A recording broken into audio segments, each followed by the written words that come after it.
नमस्कार साथियों। मैं लेकर आ गई हूँ 10वां भाग।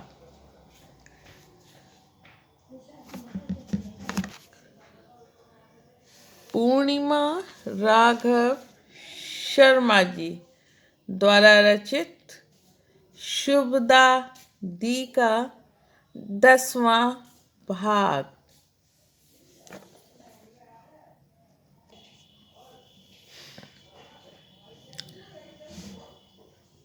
तो पेश है 10वां भाग। विदा होकर ससुराल पहुंची तो भव्य स्वागत हुआ मेरा, जैसे हर नई बहू का होता है।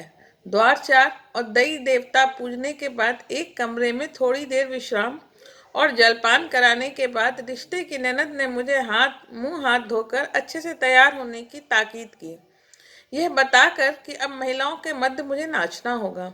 मैं थोड़ी सकुचाहट के साथ बोली, मुझे तो नाचना आता ही नहीं। अरे भाभी, जैसा आता है थोड़ा सा कर देना, यह शगुन होता है, कोई कंपटीशन नहीं। वह सुंदर सा लहंगा चोली निकाल कर दे गई। मैंने मुंह हाथ धोकर शीशे में अपना चेहरा देख, शादी के कार्यक्रम की थकान थी चेहरे पर, लेकिन शगुन तो अभी बाकी थे। हल्का से मेकअप किया, लहंगे के साथ साथ लड़ी हार पहना। अब चेहरे से थकान कम दिख रही थी। मौका ताक ताक कर केतन कुछ सामान लेने के बहाने कमरे में आए और मुझे तैयार देख प्रशंसात्मक नजरों से निहारा और वापस जाने से पहले माथे पर प्यार से एक चुंबन देकर बोले, घबराना मत, सबकी नजर तुम्हारे चेहरे पर होगी। डांस के स्टेप कोई नहीं देखेगा। सुनकर मेरी बेचैनी कम हुई। थोड़ी देर बाद में वही ननद मुझे लेकर महिलाओं से भरे कमरे में पहुंची। सभी महिलाएं ढोलक मंजीरे लिए बधाई के गीत गा रही थीं। मेरे पहुंचने के बाद 2 गीत और हुए। उसके बाद मुझसे नाचने को कहा गया। भीड़ देखकर मैं बहुत नर्वस हो रही थी। तभी केतन की मम्मी और अब मेरी सासू माँ ने ननद से कहा, वीनू, पहले तू एक बार नाच दे, इसका संकोच कम हो जाए, माहौल बन जाए तो इसे खड़ा कर देना। पहाड़ी गीत पर ननद ने ठुमके लगाए। सासू माँ ने नजर उतारी। अब मेरी बारी थी। जब ननद ने पूछा किस न गाने पे नाचना है तो मुझे समझ में नहीं आया कौन सा बताऊं। अचानक पीछे से एक पहचानी सी आवाज आई, अरे वो लगा दो। तू क्यों नहीं लाया रे सोने की तगड़ी। आवाज वाली दिशा में नजर गई। अरे ये तो सुषमा आंटी हैं, मम्मी की किटी मेंबर। इनके बेटे की शादी में इसी लोक गीत पर तो मैंने डांस किया था और इन्हें याद भी था, बस रिकॉर्ड लगाया गया। थोड़ी देर सकुचाहट रही, लेकिन जब एक बार पांव थिरकने शुरू हुए तो भूल गई कि ससुराल में हूँ। अपने पूरे हाव भाव के साथ डांस किया। गाना खत्म होते ही तालियों की गड़गड़ाहट के साथ खिड़की पे नजर गई। चोरी छुपे केतन भी झांक रहे थे। मैं शर्मा गई। वंस मोर की आवाजें आई। सासू माँ ने बचा लिया, अरे वो थकी हुई है, आज बस इतना ही, अब और लोगों को करने दो।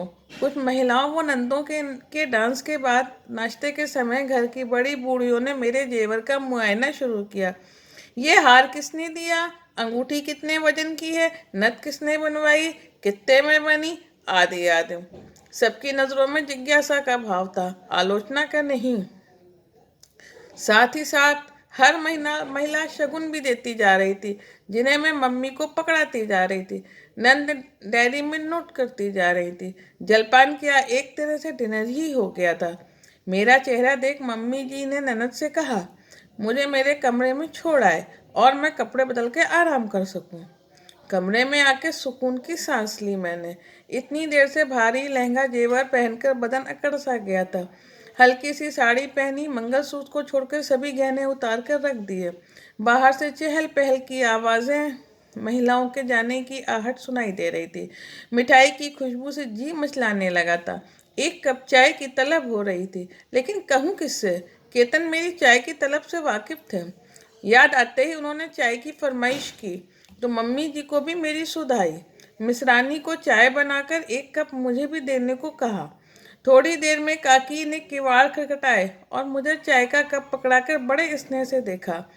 चाय पीकर आराम कर लियो, बहुत थक गई हो। घर के काम सिमटते हुए केतन को कमरे में आने में 12 बज गए। इस बीच ननद ने डिनर को कहा तो मैंने मना कर दिया वह 2 ग्लासों में दूध लाकर साइड टेबल पर रख गई। जब केतन आए तो मैं नींद में थी। कपड़े बदलकर बत्ती बुझाकर बगल में लेट गए। मैं जग चुकी थी, लेकिन पलकें भारी थी। वह बोले, नथ नहीं उतारी? सोने में परेशानी होगी, लाओ मैं उतार दूं। साइड लैम्प जलाकर नथ की तरफ हाथ बढ़ाया। मुझे चुहल सूझी। नथ उतारने का मतलब समझते हैं जनाब? आंखों में शरारत भर के पूछा। अच्छे से समझता हूँ, लेकिन आज तुम्हें बहुत थकान हो रही होगी और मैं भी कम नहीं थका। कुछ काम कल के लिए छोड़ दें? मैं उनके सीने से लग गई। थोड़ी देर बाद वो मेरा माथा सहलाते रहे। फिर कब नींद आई किसे पता। सुबह किवाड़ पर धीमी थाप पर नींद खुली तो कुछ देर समझ नहीं आया मैं हूँ कहाँ। इतनी सुबह दरवाजे पर कौन है? तो ये था 10वां भाग और ये रहा 11वां भाग। शुभदा दी, पूर्णिमा राघव शर्मा जी का। दरवाजे पे ननद थी, चाय की ट्रे लिए हुए बोली, भाभी मौसी मौसा जी व मामा जी की फैमिली अभी 1 घंटे बाद जाने वाली है। आप फ्रेश होकर नीचे आ जाओ। सब आपसे मिलकर जाएंगे। दोपहर में आराम कर लेना। मेरे बिखरे बालों उन नीदी आंखों को देखकर रहस्यमयी मुस्कान के साथ बोली, भैया को भी जगा देना, वह बेटी के बिना नहीं जगने वाले। मैंने ट्रे पकड़ ली तो उसने दरवाज़ा उड़का दिया। साइड टेबल पे ट्रे रखकर सोते हुए केतन पर नजर गई। कितने मासूम और निश्चिंत लग रहे थे नींद में। कई रातों के बाद सुकून से सोए होंगे। किसी को भी मीठी नींद के आगोश से जगाना मुझे ज़रा भी पसंद नहीं, लेकिन बेमन से ही सही जगाना तो था। मैंने अपने लरसते हुए होंठ उनकी पेशानी पर आहिस्ता से रख दिए। कस मसाकर केतन करवट बदल के फिर सो गए। मुझे देरी हो रही थी तो अब की बार हिला के जगाया और बताया कि जल्दी तैयार होकर नीचे चलना होगा। केतन सुनने के मूड में नहीं थे, बल्कि मुझे भी अपनी ओर खींचने लगे। तो जग में से चुल्लू में से थोड़ा पानी लेकर उनके मुंह पर डाला। तब हड़बड़ाकर उठे। उन्हें भी याद आ गया कि अब सभी मेहमानों को विदा करना है। चाय पीने से लेकर तैयार होने तक न जाने कितनी बार केतन ने आलिंगन में लेने की कोशिश की और मैं हर बार खिसक ली। जानती थी अगर एक बार आगोश में आ गई तो समय पर नीचे पहुंचना मुश्किल हो जाएगा। तैयार होकर नीचे पहुंचे तो विदा होने वालों का नाश्ता चल रहा था। मम्मी जी उनके लिए लंच और भाजी यानी शादी की मिठाई पैक करवा रही थी। मैं इधर जाने वालों की तैयारियां चल रही थी। तभी छोटा भाई मुझे पग फेरों की विदा कराने आ गया। सभी मेहमानों को विदा करने के बाद मैं अपने मायके आ गई। दीदी माँ के पास और कुछ दिनों को रुक गई थी। एक तो शादी का घर समेटना तो दूसरे माँ की तबीयत ठीक नहीं चल रही थी रहती थी, बहुत कमज़ोर हो गई थी। थकावट तो सभी को थी। शादी की केतन शाम शाम को लेने आने वाले थे तो पूरी दोपहर थी मेरे पास। माँ के साथ ही दीदी भाभी सभी ससुराल के हाल चाल जानने को उत्सुक थे। हालांकि परिवार से तो अच्छी तरह सब परिचित थे, लेकिन डर तो रिश्तेदारों का होता है। बात का पतंगड़ वही बनाते हैं। सबको सारा हाल बताते हुए मैं दीदी के साथ काम निपटाना चाह रही थी, लेकिन सब मुझसे मेहमान की तरह व्यवहार कर रहे थे। देखकर मैं चिढ़ गई। पता नहीं क्यों शादी के बाद लड़की इतनी पराई हो जाती है कि अपने मायके में काम में मदद भी नहीं कर सके। मुझे पहले से ज़्यादा कमज़ोर लग रही थी माँ और दीदी उदास। हालांकि उन्होंने मेरे और केतन की विदाई के लिए पूरी तैयारी कर रखी थी। मेरे लिए एक सुंदर कांजीवरम की साड़ी और केतन के लिए लेविस की बढ़िया जीन्स शर्ट। मुझे मोती के शर्ट बहुत पसंद है, जो दी ने पग फेरों की विदाई के लिए खरीद लिया था। पता नहीं चला दोपहर के 6 घंटे कैसे बीत गए और शाम 5 बजे केतन लेने आ गए। उनके आने से घर का माहौल खुशनुमा हो गया।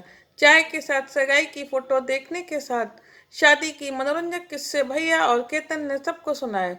डांस करते हुए मेरी 2 फोटो चोरी छुपे खींच ली थी। जब माँ और दीदी को दिखाई तो दोनों बहुत खुश हुई। इतनी जल्दी ससुराल जाने का रत्ती भर मन नहीं था, लेकिन आज महसूस किया कि बस एक रात में ही खुद पर किसी और का हक कैसे हो जाता है। घर से निकलने से पहले माँ ने पूछा, अम्मू कॉलेज का ज्वाइन कब करना है?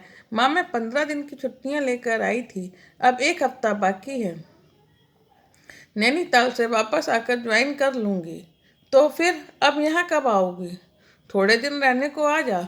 अभी तो आपके पास है दीदी, जब वो चली जाएगी तब मैं कुछ दिनों को छुट्टी लेकर आऊंगी। आप चिंता मत करो, मैं और दी बारी बारी से आपके पास आते रहेंगे। भाई की शादी भी तो जल्दी करनी है, तो आना जाना लगा ही रहेगा हमारा। माँ चुप हो गई। लगा कि कुछ परेशानी है, लेकिन बहुत पूछने पे भी माँ ने यही कहा, शादी की थकावट है और कुछ नहीं। दी को माँ और अपनी तबीयत की जानकारी देते रहने का वादा कर मैं वापस ससुराल के लिए चल दी। लेकिन मन में लगातार यही उलझन लगी हुई थी कि माँ मुझसे क्या छुपा रही है। तो ये था हमारा 11वां भाग। आगे 12वां। दूसरे दिन पहली बस से हम नैनीताल के लिए निकल पड़े। पापा ने कहा भी कि कार ले जाओ, लेकिन हमें सफ़र का पूरा आनंद लेना था। पहाड़ की सुंदरता निहारनी थी, तो बस से ही जाना तय किया। नैनीताल के मनोरम रास्ते की प्राकृतिक सुंदरता को घूंट घूंट पीते हुए, जोल जोलीकोट में चाय पकौड़े के साथ दही खीरे की खट्टी चटनी का आनंद लेते हुए हम माल रोड के अपने बुक के होटल में शाम को पहुंच गए। नहाकर पहले नैना देवी के मंदिर गए, बहुत शांति मिली। माँ का आशीर्वाद लेकर ही अपनी वैवाहिक जीवन की शुरू करना था। माल रोड पर हमारी तरह ही अनेकों नवविवाहित जोड़े हाथों में हाथ डाले बेफिक्री से घूम रहे थे। ऊंची ऊंची पहाड़ियों और उन पर बने मकानों की लाइट व स्ट्रीट लाइट की छाया तले में प्रतिबंधित ताल में प्रतिबंधित होकर दीपावली की रात याद दिला रही थी। वे 5 दिन मेरी यादों में सबसे खूबसूरत दिन बन गए।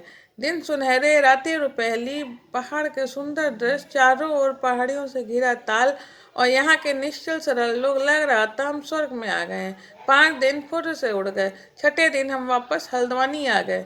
दूसरे दिन मैंने कॉलेज में ज्वाइनिंग दी। सभी ने शादी की बधाई दी। मैंने उन्हें बाल मिठाई खिलाई, जल्दी से घर आ गई। दूसरे दिन सुबह केतन अपनी ड्यूटी पे चले गए।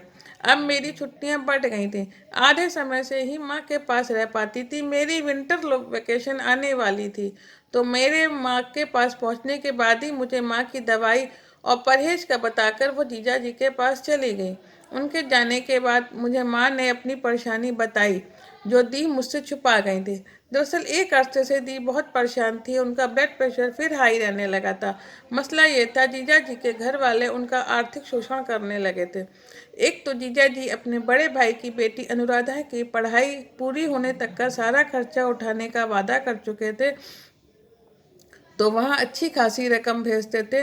दी को अनु से बहुत मोह हो गया था और भले ही उसकी खुशी के लिए उसे वापस भेजना पड़ा, लेकिन दी उसे अपनी दत्तक पुत्री मान ही चुकी थी। वहाँ पैसे भेजना उन्हें ज़रा नहीं अखरता था। लेकिन अब उनके देवर के पत्र भी आने लगे थे, जो दी की परेशानी का कारण थे। मेरी समझ में यह नहीं आ रहा था कि जीजा जी की परेशानी समझ क्यों नहीं पा रहे थे। जीजा जी दी की परेशानी क्यों नहीं समझ पा रहे थे। किसी असहाय की मदद करना अलग बात है, और जानबूझकर खुद को लुटाते रहना दुख देता है। दी के देवर अच्छा खासा कमा रहे हैं, और फिर सभी लोग अपनी चादर के हिसाब से पैर फैलाते हैं। किसी के हमेशा मांगते रहने में शर्म महसूस नहीं होती। जब भी दी और जीजा जी कहीं घूमने जाने का प्रोग्राम बनाते, तभी कोई न कोई पैसे की मांग कर देता और प्रोग्राम ठप हो जाता। जीजा जी दी को बहुत चाहते थे, लेकिन उनकी छोटी छोटी इच्छाओं को पूरा नहीं कर पाते थे। उन दोनों के संबंधों में थोड़ी दूरी आने लगी थी। दोनों को अब बच्चों की कमी ज़्यादा महसूस होने लगी थी। सच में बच्चे के कारण पति पत्नी और नज़दीक आ जाते हैं, और बच्चा न होने से शायद दूर हो जाते हैं। यह सब कुछ जानकर मुझे भी बड़ी बेचैनी और छटपटाहट होने लगी थी। समझ नहीं पा रही थी दी के जीवन में कब खुशियाँ वापस आएंगी, और आएंगी भी कि या नहीं। मैं दी को किसी सूरत में बस खुश देखना चाहती थी, पहले जैसी। एक और जहाँ माँ मेरे जीवन में आती खुशियों से खुश थी, वहीं दी की परेशानी से चिंतित माँ की अपनी तबीयत में सुधार नहीं के बराबर था। एक वो दिन थे कि जीजा जी कभी एक हफ्ते से ज़्यादा दी को मायके नहीं छोड़ते थे। आज महीने भर दी रह जाती हैं। क्या शादी के 10 साल के बाद प्यार कम होने लगता है? तो ये था मेरा भाग 12। अब आगे का अगले वीडियो में। धन्यवाद, शुक्रिया पूरा वीडियो सुनने के लिए। मैं आपकी इरा जौहरी। मेरे साथ बने रहिए। धन्यवाद, शुक्रिया साथियों।